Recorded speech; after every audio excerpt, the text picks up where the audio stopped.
Eclesiastes capítulo 3, versículo 10. Eu vou ler um versículo curto, estranho, pelo menos para mim. E aí eu queria compartilhar o estudo dessa noite, baseando no capítulo 3, versículo 15. O texto diz assim: o que é, já foi. E o que há de ser, também já foi. E Deus pede conta do que passou. O que é, já foi. O que há de ser, também já foi. E Deus pede conta do que passou. É a primeira vez que eu vou pregar nesse texto. Mas não é a primeira vez que eu leio ele e fico pensando, meu Deus, o que é isso? O que é, já passou. Tem versão que diz isso, né? O que é, já passou. O que há de ser, também já passou. E a gente divide a vida em presente, passado e futuro. E esse negócio meio que não encaixa na nossa percepção de presente, passado e futuro.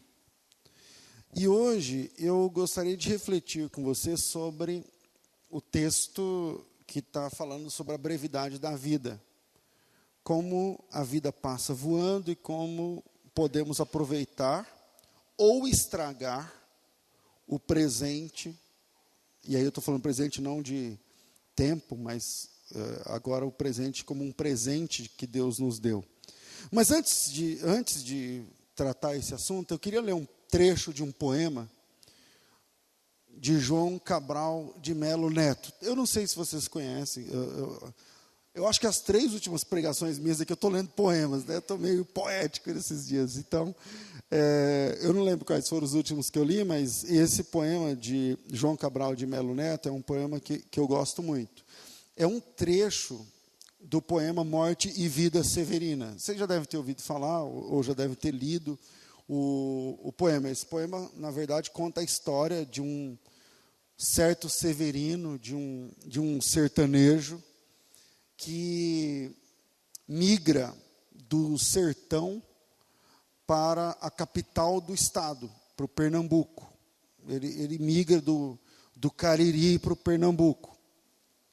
E ele vai em busca de uma vida melhor, mas é um retirante, é um sofredor, é um sertanejo.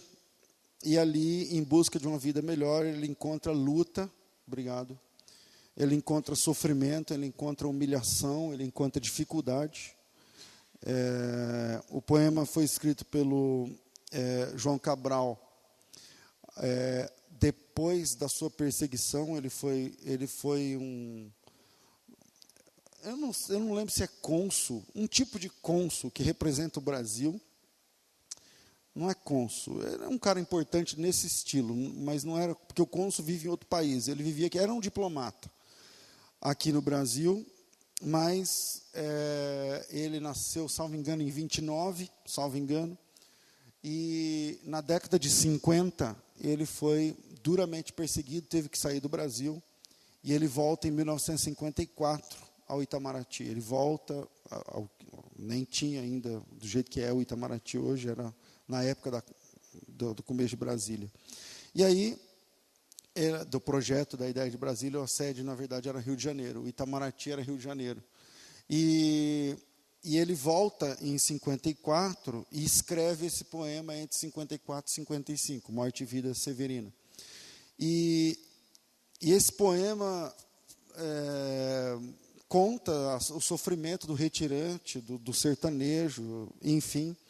O João Cabral, através desse poema, ele ganhou muitos prêmios. Não apenas esse, porque ele tem uns 15 muito bons. Ele tem uns 40, mas uns 15 são muito bons.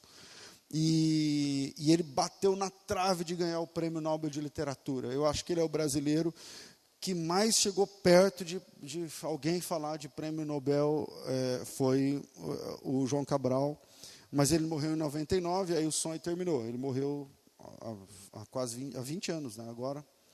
E aí o sonho de prêmio, bom, enfim, acabou. Mas ele ganhou um prêmio que é o tipo de um Oscar da literatura. Eu não lembro porque o nome é em inglês, mas ele ganhou um prêmio da década de 90, que também tem a ver com esse poema. Eu espero que eu tenha despertado em você o interesse de ler esse poema, porque vale muito a pena.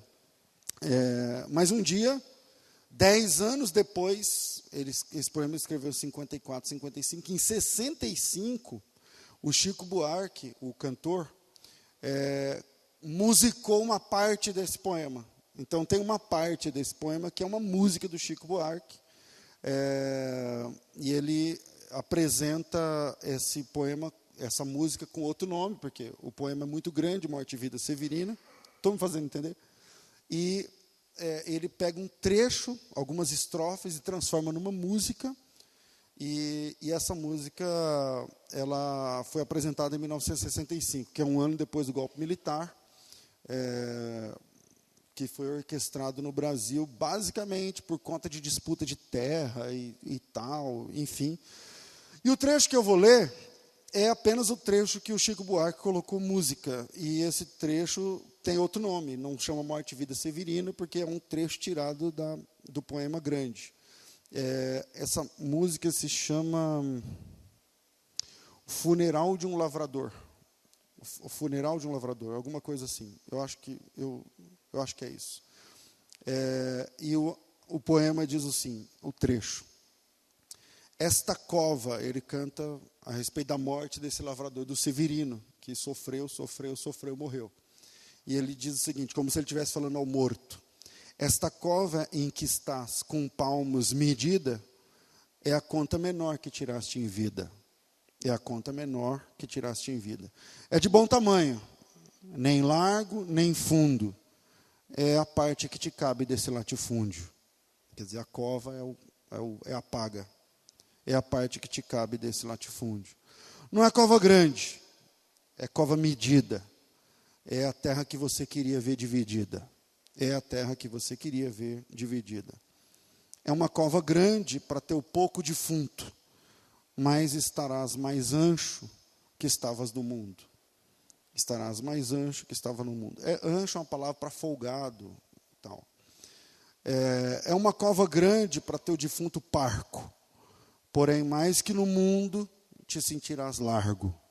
Porém, mais que no mundo, te sentirás largo. É uma cova grande para a tua carne pouca, mas a terra dada não se abre a boca. Mas a terra dada não se abre a boca. E nós temos na Bíblia um livro que retrata a nossa pequenez e brevidade da vida, retratado de uma forma poética, profunda e verdadeira. É o livro de Eclesiastes. Quem for ler Eclesiastes, leia com espiritualidade. Leia orando, leia cheio de Deus. Que aí você vai conseguir alcançar o que Salomão escreveu. A palavra Eclesiastes significa pregador. O livro do Eclesiastes é o livro do pregador. Salomão, o pregador, começa falando dele e do quanto foi vaidoso. E termina falando com os leitores do quanto precisam ser humildes e servos de Deus. É muito interessante, porque ele começa falando da vaidade dele, do erro dele. As palavras que mais são repetidas nesse livro, as frases são... Primeiro, a palavra mais repetida nesse livro é a palavra vaidade. São 29 ocorrências. Em segundo lugar, a frase mais repetida nesse livro é a frase debaixo do sol. São 26 ou 27 ocorrências. Mas agora eu queria meditar com vocês exclusivamente no capítulo 3, versículo 15, porque antes o pregador, o Salomão, ele começa falando de como a vida é vaidade. Veja o capítulo 1, versículo 12. Ele diz o seguinte: eu, o pregador, fui rei sobre Israel e em Jerusalém. Apliquei o meu coração a esquadrinhar e a informar-me com sabedoria de tudo que acontece debaixo do céu. Que enfadonha ocupação deu Deus aos filhos dos homens para nela os afligir. Atentei para todas as obras que se faz debaixo do sol, tudo que era vaidade, e tudo vi que era vaidade e aflição de espírito. O que é torto não se pode endireitar, e o que falta não se pode calcular. Falei com o meu coração, Olha, eu me engrandeci e sobrepujei em sabedoria a todos que houveram antes de mim em Jerusalém.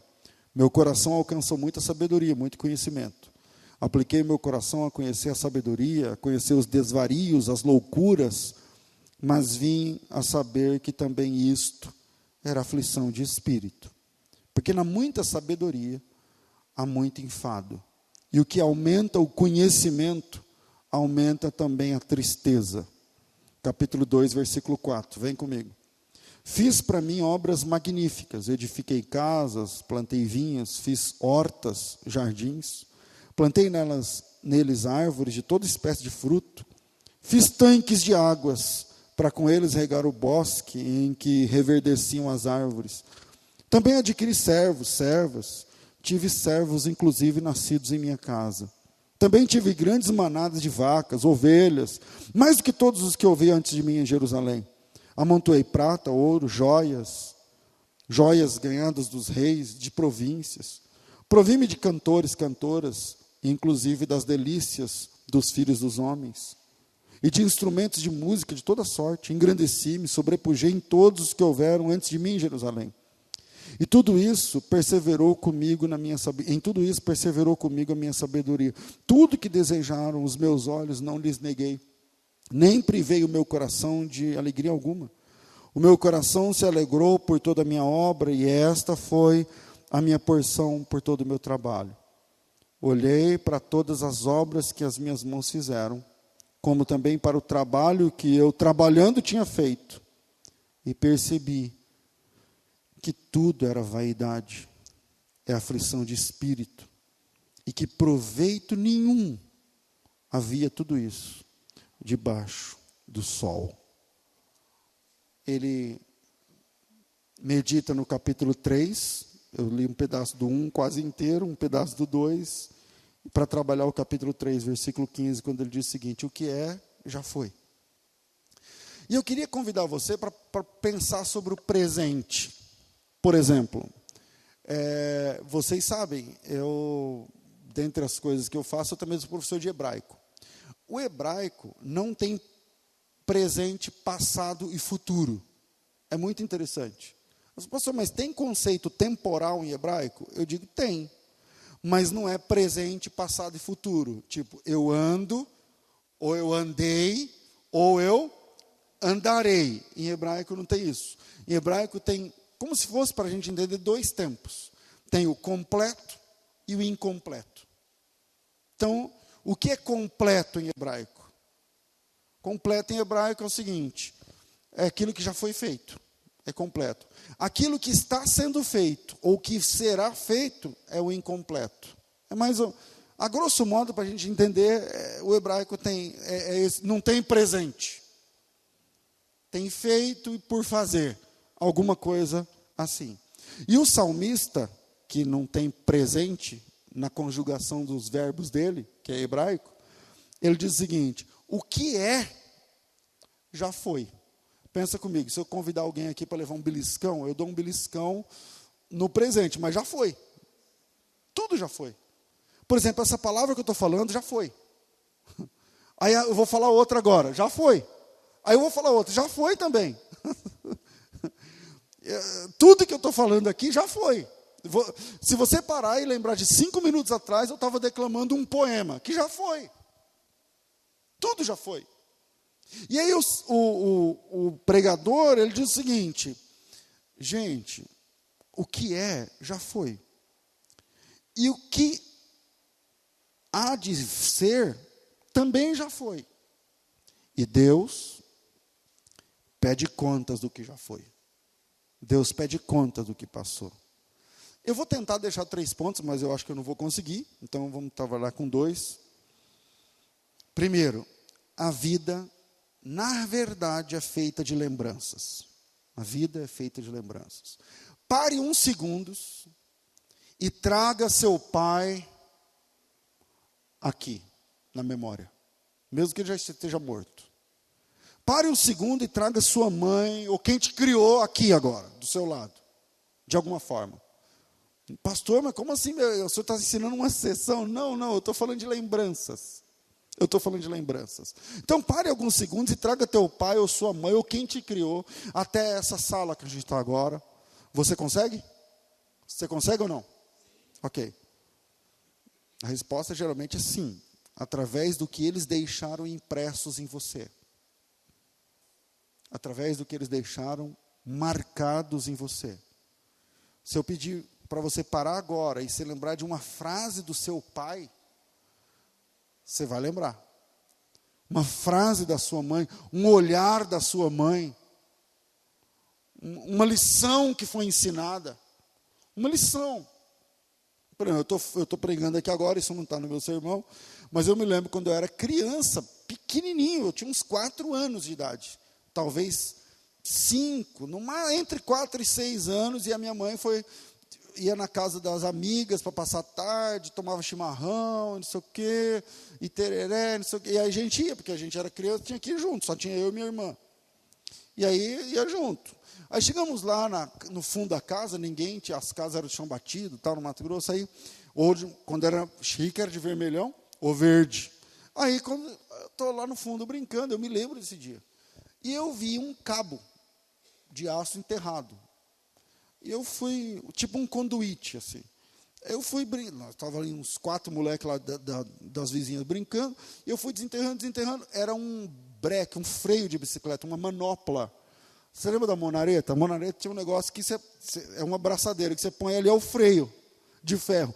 E aquele freio, para quem é velho, ou quem sabe, ele tem a forma de um revolvinho. Então, você tira o cabo, você pegava o contrário e ficava brincando. Tá. E eu achei ele enterrado. E eu desenterrei, deu um trabalho para desenterrar e tal. Fui, desenterrei, tirei o cabo de aço e lavei, porque ele era inox, né, e tal. E pus assim, e nós ficávamos brincando, e cada um tinha uma madeira lá que era para dar o tiro, o revólver, mas o meu era esse. Né? O meu era melhor. E aí eu fui embora, minha mãe, chegou a hora de ir embora, a gente se despediu, a gente está indo embora. Quando eu cheguei em casa, eu estava com esse troço dentro da minha, escondido, todo orgulhoso. Minha mãe falou assim, o que é isso? Eu falei, não, é um negócio que eu achei. Ela falou, você achou onde? Aí eu expliquei para ela na maior simplicidade, estava enterrado assim. Ela falou assim, então estava enterrado no terreno dos outros. Então não é seu. Eu não tinha pensado assim, de verdade, porque ninguém, estava enterrado o negócio. Eu levei uma surra e depois fui lá devolver. E a minha mãe me levou pela orelha, chegou lá e falou assim, agora fala para o seu Joaquim, aí, que era o dono da casa. Falou, eu vim trazer esse negócio aqui que eu roubei. Eu tive que falar desse jeito. Então, se eu falar assim para você, pare e traga teu pai ou tua mãe alguns segundos aqui na lembrança. Pensa numa lição, uma frase, um jeito, alguma coisa, e saiba que esse jeito, essa frase, essa limpada de garganta, esse olhar, essa puxão de orelha, esse abraço, aquele dinheiro, aquele beijo, aquele presente, ou aquele safanão que ele te deu, transformou você na pessoa que você é hoje.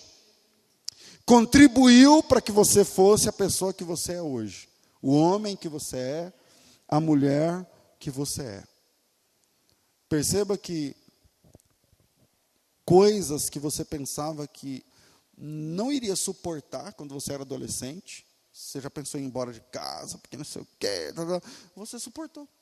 E você está aqui, e você está vivo, e você está bem, e você hoje conta aquilo que fez você chorar com orgulho, como eu estou contando agora, de algo que eu aprendi na minha vida. E eu nunca passei a mão em nada que não seja meu, porque eu aprendi essa lição. E Salomão teve essa sacada de perceber que o presente quase não existe. E que tudo vai se transformando em lembranças capazes de moldar você a ser gente diferente a partir das experiências, boas ou ruins, que você passou. E a maravilha dessa mensagem de Salomão, o que é, já foi. A maravilha dessa mensagem de Salomão é a seguinte: você não pode controlar o futuro, mas você pode escolher que tipo de lembranças você vai imprimir nas pessoas com quem você tem contato. Você não pode mudar o amanhã, mas você pode escolher que tipo de experiência o seu filho está tendo com você. Você não pode mudar o amanhã, mas você pode escolher mudar o seu jeito de ser, para que quando hoje se tornar ontem, quando hoje se tornar 10 anos atrás, quando você nem estiver mais aqui, como meu pai não está mais aqui, mas eu ainda lembro de coisas que ele me ensinou. E aí, aquilo que você fez, que agora é passado, pode alterar profundamente, só que é para o bem ou para o mal, as vidas das pessoas com quem você teve contato. Essa é a história de um outro personagem que alguns anos atrás eu contei para vocês. Um cara chamado Alfred Bernard Nobel. Um cara que nasceu em Estocolmo. E ele era um estudioso, queria ganhar o mundo. Com 18 anos, foi para a faculdade, começou a estudar, tal. E ele descobriu a nitroglicerina. Esse cara é o cara que descobriu a nitroglicerina, Alfred Bernard Nobel. E um dia teve uma explosão na oficina onde ele trabalhava, descobrindo a nitroglicerina, que não tinha esse nome. E nessa explosão morreu, eu não lembro, acho que foram 4 ou 6 pessoas, e um irmão dele morreu junto. Mas, passando isso, ele descobriu como controlar a explosão, como controlar esse negócio. E o nome que pegou lá na frente foi dinamite. Eu estou falando do cara que inventou a dinamite. Ele inventou a pólvora, na verdade. Ele inventou a pólvora, manuseando nitroglicerina. E aí, bom, isso revolucionou a indústria de armas. Porque antes de Alfred Bernard Nobel, é na espada, meu amigo. É na flecha. Você quer matar o cara, você tem que chegar junto do cara, ou você tem que ser bom na mira, na flecha, ou na pedrada, alguma coisa assim. Mas agora, você pode matar várias pessoas de longe, sem contato. E isso rendeu a Alfred Bernard Nobel a alcunha, o apelido de comerciante da morte. Porque através dele começou a existir então o canhão, o revólver e a bomba e tudo isso. E ele ficou, se fosse hoje, trilionário. Porque os países inteiros, todos os países queriam importar para eles a tecnologia nova de Alfred Bernard Nobel. E esse cara ficou um trilionário, foi morar na França e tal. Um dia de manhã, ele estava lendo um jornal lá na França, e rico, não tinha mais onde pôr dinheiro, velho. Já existia, graças a ele, canhão e o pessoal inventando metralhadora e quantos mais tiros por segundo, inventaram o projétil, ele que inventou e tal, enfim. E aí um dia ele estava vendo um jornal, naquela época não existia hoje como é hoje a mídia, né, e tal, era só no base do jornal, e no jornal um irmão dele morreu. E ele não sabia. Ele viu pelo jornal. Mas quando ele viu no jornal, ele é o Nobel mais famoso de todos. E a mídia da época deu a notícia como se ele tivesse morrido. Então ele pega o jornal de manhã e tem lá a cara dele desenhada, dizendo que ele morreu. E a notícia que apareceu era a seguinte: o mercador da morte morreu. E todo mundo festejando a morte dele. Bom, era a morte do irmão, ele foi visitar a família do irmão, viajou rápido, entendeu o erro, tal, depois saíram notas corrigindo e tal, mas aquilo imprimiu nele uma mudança de vida. E ele falou assim: peraí, quer dizer que quando eu morrer eu vou ser conhecido assim? Quer dizer que a lembrança que eu deixo, voltando no texto, o que já foi. Quer dizer que o que eu estou deixando é este legado de que eu sou o mercador da morte, através de mim morrem pessoas em massa, e mães ficam desfilhadas, e mulheres ficam viúvas, e graças a mim. Não era essa a ideia, não era esse o projeto, até porque ele começou a dinamite foi inventada mais para construção, não é? E aí depois vai tomando a indústria bélica. E ele tomou uma decisão que custou todos os seus bilhões. Ele abriu uma conta na Suécia, montou uma instituição e disse o seguinte: esse dinheiro vai ficar multiplicando, porque os juros lá são paraísos fiscais, o juro lá é bom. Pensa em bilhões, quiçá trilhões, eu não sei agora, tem que pesquisar. Esse dinheiro vai ficar multiplicando nessa conta. E todo ano vocês vão, mesmo depois da minha morte, retirar $1 milhão dessa conta para premiar alguém que influenciou o mundo para o bem. O nome desse prêmio é Prêmio Nobel. É o sobrenome dele. Veja que o Prêmio Nobel, que eu até citei agora há pouco, um escritor que quase ganhou um Prêmio Nobel, no caso de literatura, hoje tem várias categorias de Prêmio Nobel. Tem o Prêmio Nobel da Paz, aquele que é o top de todos os tops, né, o santo graal do Prêmio Nobel, que é aquele que a pessoa que promove a paz, como Gandhi, enfim, como Mandela e tantos outros que foram Prêmio Nobel. Mas tem vários outros na ciência, alguém que inventou uma vacina que curou, por exemplo, a varíola, eu não lembro agora o nome, mas esse cara foi Prêmio Nobel naquele ano. Então, hoje, ninguém sabe, quando eu falo de Prêmio Nobel, você já pensa num filântropo, você já pensa num cara aqui, porque ele parou e decidiu que ele não seria conhecido como mercador da morte, mas ele seria conhecido como alguém que influenciasse o mundo para o bem. E a primeira parte dessa mensagem que eu deixo para você pensar é: a vida é feita de lembranças. Hoje é, amanhã já foi. E quando se tornar já foi, como disse o pregador, como é que o teu filho vai lembrar de você? Como é que teu inquilino vai lembrar de você? Como é que teu amigo vai lembrar de você? Teu marido, tua mãe, teu pastor, teu irmão, teu sócio, teu empregado, teu patrão. Porque o que já foi. Já foi. E a vida está passando. E a gente tem que tomar cuidado, senão você está imprimindo no seu filho a lembrança de um pai carrasco, que não beija, que não abraça. Eu nunca ganhei um abraço do meu pai. Isso marcou para mim. Que não brinca. Uma mãe que só reclama, que nada está bom, que nada presta, que não abraça, que não premia, que não presentia, que não afaga, que não dá colo. O tempo está passando, meu irmão. E o que já foi. E quando o que já foi chegar e acontecer na vida do teu filho, quem é você para ele?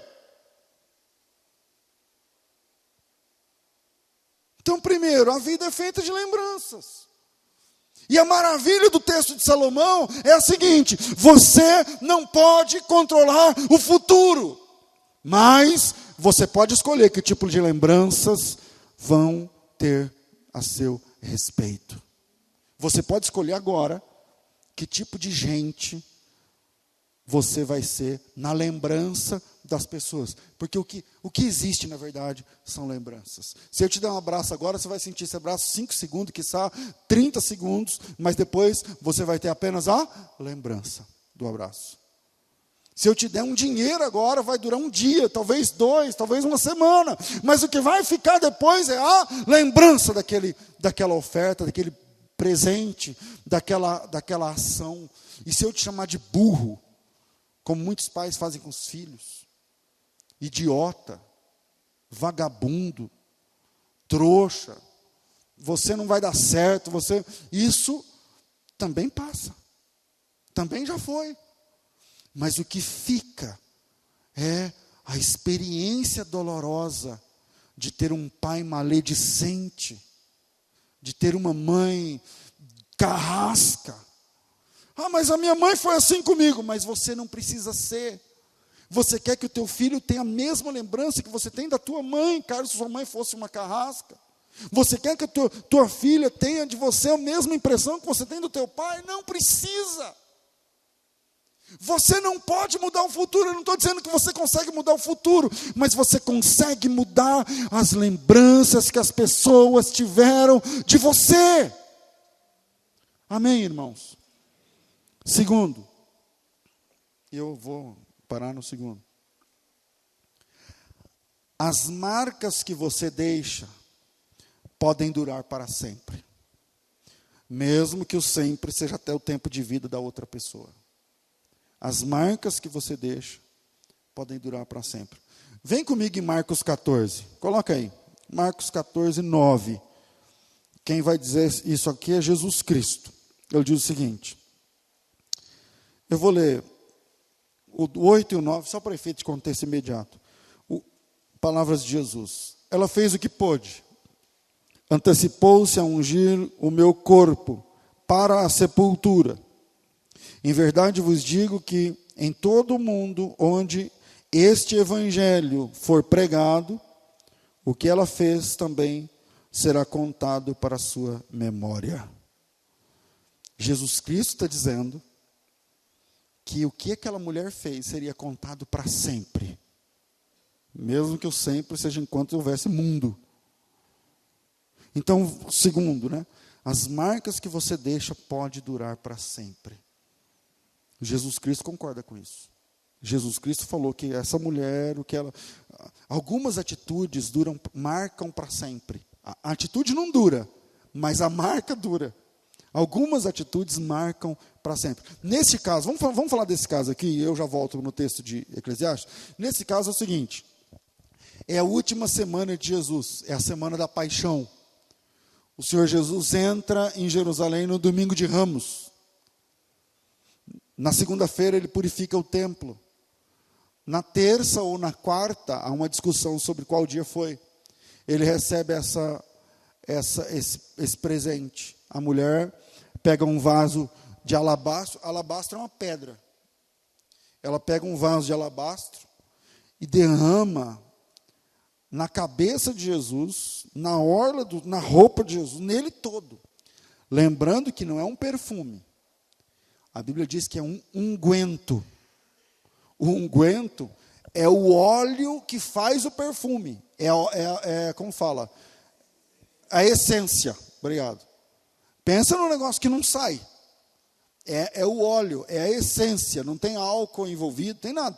É puro, é a essência pura. Por isso que o Judas, que era o olho grande lá no dinheiro, falou assim, isso daí podia ser vendido por 300 denários. Vamos fazer um câmbio. Na parábola dos trabalhadores da vinha, cada trabalhador ganhava 1 denário por dia de trabalho. 300 denários é igual a 300 dias de um trabalhador. É tipo mais de um ano. A gente trabalha menos de 300 dias no ano. Quanto custa aquilo? Custa 12 meses, 13, 14 meses de um salário. Custa muito dinheiro, porque é a essência. Voltando. Ela derrama em Jesus, na roupa de Jesus, nos pés de Jesus, tal, enxuga e tal. E aí o pessoal vai censurar. Isso aí podia ser 300 denários, isso aí dava muita cesta básica para os pobres. E Jesus fala o seguinte, vem comigo. Não incomodem a mulher. Eu li o versículo 8 e 9, mas o versículo 7, ele diz assim, versículo 6, ele diz assim, palavra de Jesus. Deixai-a, por que aborreceis? Ela praticou uma boa obra para comigo. Sempre tendes os pobres convosco. E quando quiserdes, podeis fazer-lhes bem, mas a mim nem sempre me tendes. Ela fez o que pôde. Antecipou-se a ungir o meu corpo para a sepultura. Vem comigo. Jesus morreu numa sexta, 3 da tarde, véspera de feriado. 5:30, 6 da tarde, já é o sábado.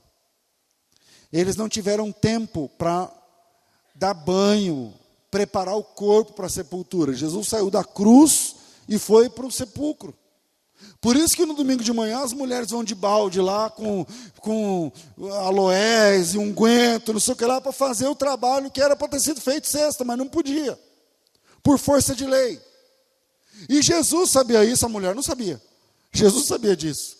E quando a mulher na quarta unge Jesus e derrama o óleo, na quinta ele foi preso. Ele está dizendo o seguinte, isso aqui é para minha sepultura, que vai acontecer daqui a algumas horas. Sendo assim, o perfume daquela mulher perfumou Jesus para a morte. Preparou Jesus para a morte. Quantas mulheres chegam no domingo? Para ungir o corpo, não precisa. Porque ele já ressuscitou. E Jesus Cristo ressuscitou com o mesmo... Teologia agora. Jesus Cristo ressuscitou com o mesmo perfumado. Jesus Cristo ressuscitou e subiu no mesmo corpo. Jesus subiu com o mesmo corpo.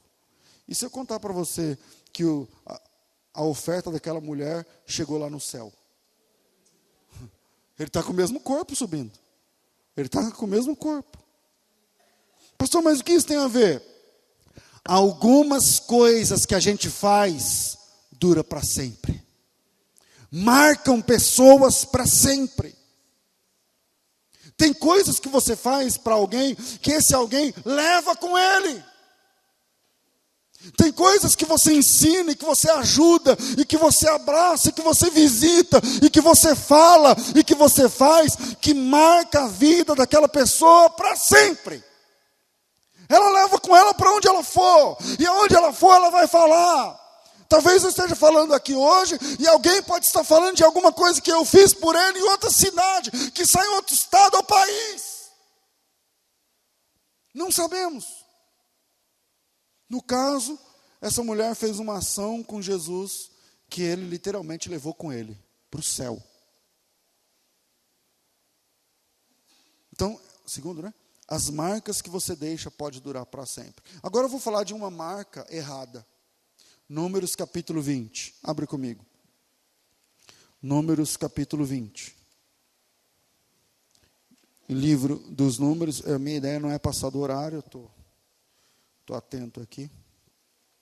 Capítulo 20, versículo 14. Deixa eu dar uma ideia aqui do que se trata o texto de Números 20. Vem comigo o seguinte. Deus libertou o povo de Israel do Egito, certo? O povo fica no deserto quantos anos? 40 anos andando, e Deus é um negócio da nuvem lá de fogo, a coluna de fogo, a nuvem de dia, a coluna de noite, vai guiando o povo pelo deserto. E aí Deus está levando o povo, guiando o povo, Moisés está na frente, a nuvem está em cima, e está todo mundo viajando, 2 milhões de pessoas viajando e tal.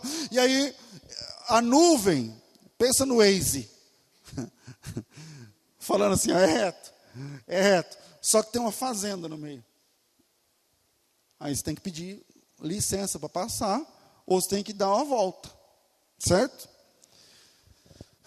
A fazenda que a gente não tinha fazenda, isso é eu que estou inventando aqui, para a gente pensar. A nuvem está mandando ir, só que eles chegaram no portão de uma nação chamada Edom. E aí a nuvem está dizendo, a seta está dizendo, vai reto. Aí o Moisés falou, não gente, espera aí, eu vou pedir para o cara, ele vai abrir a porta, e nós vamos atravessar, porque se a gente atravessa, a gente demora 1 semana. E se a gente dá a volta, a gente demora 4 meses. Então, o cara vai liberar, né? O cara vai liberar. Não liberou. Ele só queria passar. Qual é o agravante? Israel é o nome da pessoa jurídica, para a gente pensar, de Jacó. O Jacó virou Israel. Então, Israel inteiro descende de um homem, chamava-se Jacó, certo? E Edom é a pessoa jurídica de um homem chamado Esaú. Os dois são gêmeos. Foram paridos na mesma hora, pela mesma mãe. Tiveram a mesma... Jacó é irmão de Esaú. Isso significa que Israel é irmão de Edom. E Edom fala assim para o irmão, aqui não. Aqui não. Tudo bem, já tem 500 anos entre Jacó, pessoa física, e Esaú, pessoa física. Talvez 600, tem que fazer essa conta. Porque só de escravidão foi 400. E aí eu leio para vocês, agora que a gente está entendendo do que a gente está falando. Moisés enviou de Cádiz mensageiros ao rei de Edom. Moisés é o líder de Israel, e o rei de Edom é o rei do pessoal do Esaú. Está fácil entender isso ou não? Moisés mandou de Cádiz mensageiros ao rei de Edom, dizendo, assim diz teu irmão Israel. Olha a pelada que o Moisés já começa dando. Porque ele falou, assim diz o teu irmão Israel. Historicamente são irmãos. Assim diz teu irmão Israel. sabes todo o trabalho que nos sobreveio, como nossos pais desceram ao Egito, vivemos lá muitos anos, os egípcios ali nos maltrataram, a nós, nossos pais, mas quando clamamos ao Senhor, Ele ouviu nossa voz, enviou um anjo, nos tirou do Egito, e agora estamos em Cádiz, na extremidade, na fronteira do seu país. Deixa-nos passar pela sua terra, não passaremos pelo campo, não passaremos pelas vinhas, nem beberemos tua água dos teus poços, seguiremos pela estrada principal, sem nos desviarmos nem para a direita e nem para a esquerda, até que atravessemos todo o seu território. Respondeu Edom: não passarás por mim, do contrário sairei com espada ao teu encontro. Disseram os filhos de Israel: mas iremos pelo caminho principal, e se nós ou nosso gado bebermos tua água, pagaremos por ela, nada mais queremos a não ser passar a pé. Outra vez respondeu: não passarás. Então Edom saiu contra eles com muita gente, com grande força. Assim Edom negou passagem a Israel pelo seu território, pelo que Israel teve de se desviar deles. Uma semana virou 4 meses. De maldade, de malignidade. Pastor, mas espera aí, você está falando de Israel, mas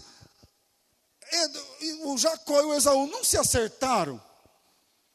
Olha bem aqui para mim. Se acertaram aquele acerto de igreja. Sabe quando tem 2 irmãos que tretaram os dois? Aí o pastor chama e fala assim: meu irmão, você está errado, você também está errado, pede perdão para o seu irmão. Então, se eu fiz alguma coisa, me perdoa, não sei o quê. Pega, vocês são crentes, toma ceia junto, não sei o quê, tal, dá um abraço na sua irmã aí. Aí abraça, tal. Só que uma nunca mais fala com a outra.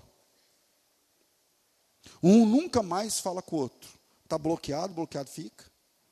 Está excluído fica. Acabou. É mais ou menos isso aí que acontece com o Jacó e Esaú. Porque os caras se abraçam, se beijam, mas cada um para o seu lado. Que dia você viu a Jacó e Esaú de novo? Não, lugar nenhum mais. E sabe quem operou para que um perdoasse o outro? Deus. Foi Deus que operou. Não foi montagem não, foi Deus. Eu acho que está profundo esse ensino. Que dá para a gente aplicar em várias áreas da vida. De ministério a ser pai do jeito que Deus quer. De chamado espiritual a ser mãe ou filho do jeito que a Bíblia ensina que tem que ser. Porque, irmãos, o problema de Edom com Israel e Edom fechar a porta é um problema mal resolvido 500 anos atrás. 500 anos atrás, e aí o tempo vai passando, dentro das fronteiras de Edom, aquela raiva vai sendo curtida, e tal, aquela inveja, aquele ódio, aquela coisa, porque não foi tratado. E quando Israel precisa, e bate na porta, Edom bate a porta na cara de Israel, fala: não, que conversa, que meu irmão quer, o caramba, vai dar a volta no meu território não, chama o exército, chama os soldados, vem com as espadas, põe para correr, sai da minha casa.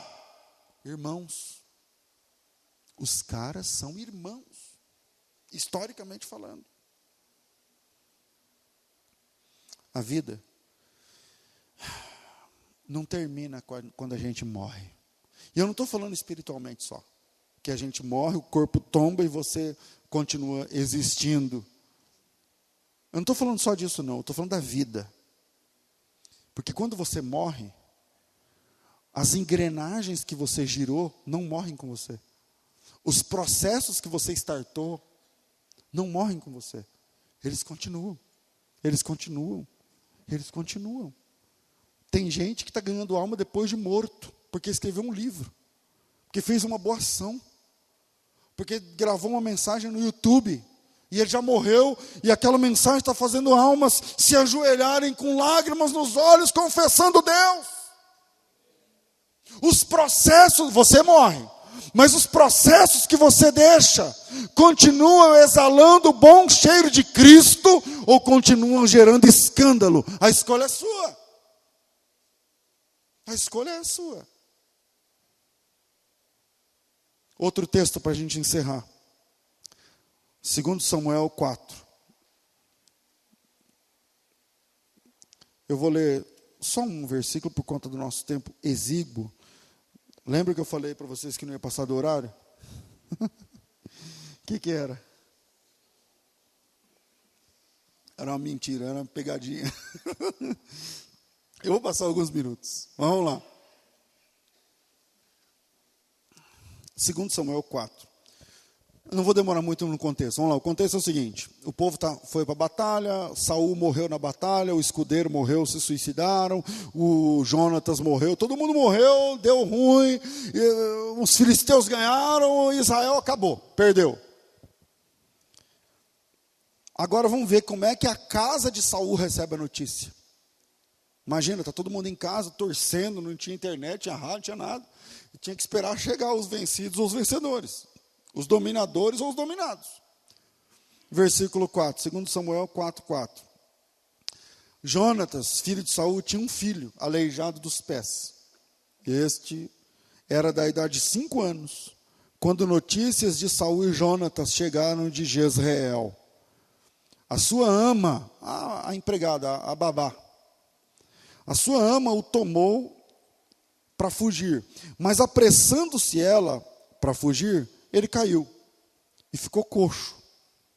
E o seu nome era Mefibosete. Em primeiro lugar, o nome dele, e quando ele nasceu não era Mefibosete. O nome dele ficou Mefibosete com 5 anos, quando ele ficou aleijado. E veja, 3 lições que esse texto ensina. O menino era normal até 5 anos. Corria, pulava, brincava, até 5 anos. Mas lá no fronte de batalha, lá em Jezreel, lá não sei na onde, o pai dele morreu. O avô dele morreu, que era o rei. E naquele sentido, o vencedor vinha e matava a família inteira do rei, para não ter ninguém para reclamar o trono. Era assim que funcionava. Jeú fez isso, alguns fizeram isso. Não vem aqui ao caso. Quando veio a notícia, que naquela época não tinha internet, rádio, nem nada disso. Quando veio a notícia, quem está chegando é porque os outros estão chegando junto. Não dá tempo de fazer as malas. Quando chegou a notícia, o rei morreu, o escudeiro morreu, o Jonatas morreu, fulano morreu, a casa caiu, a arca foi tomada, acabou. Eles são uma família real, estão no palácio. Perna para que te quero. E aí todo mundo foi, e a babá do menino, que tem 5 anos, normalzinho, que pula, que brinca, que corre, passou a mão nele e saiu, parece que o nome dele era Meribal, antes. E aí passou a mão nele aqui e tal, e na corrida, para ajudar, na corrida ele caiu. E ele caiu de um jeito que quebrou os 2 pés. Caiu de um jeito que quebrou os 2 pés. Naquela época não tinha recurso, eles no meio de uma fuga, mesmo sendo ricos, de 5 estrelas, mas não dava mais. Agora perdeu tudo, não tinha mais médico, não tinha nada disso. Foi tratando em casa, o pé do menino ficou tudo torto. Os 2. E isso nos deixa 3 lições. Primeiro, que os bem-intencionados também podem machucar. A babá, ela é do bem. A babá, ela está ali para salvar a vida dele. Cheia de boas intenções. Mas ao invés de ajudar, ela acabou machucando. Então, a primeira lição que fica nesse texto, para mim, é que os bem-intencionados também podem machucar. A segunda lição é que algumas marcas feitas por pessoas boas podem durar para sempre. Algumas marcas feitas por pessoas até bem-intencionadas podem durar para sempre. Então, escolha melhor suas palavras. Escolha melhor suas atitudes. Pense mais antes de falar.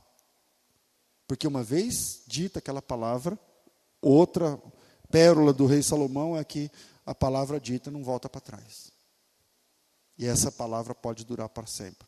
E uma palavra maldita pode marcar, machucar, aleijar para sempre.